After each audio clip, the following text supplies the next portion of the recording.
तालुका पेठ उजान नांदेड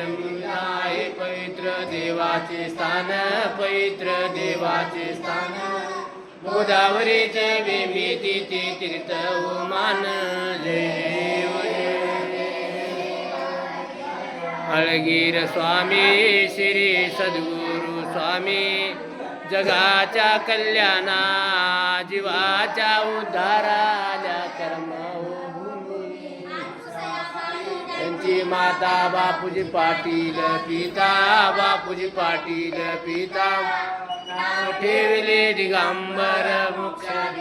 बाळाची माता बाळाचा हो सांभाळ करण्या राहिला पिता गुरुचा राहिला पिता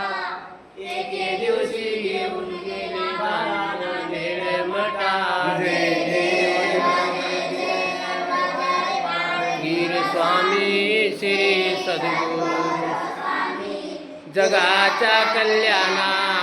जीवाच्या उद्धाराल्या कर्मभूमी संन्यासी मान गुरु संन्यासी मान बाळाला हो देवन दीक्षा कुंकिले कान मठ वड गुंपा दिले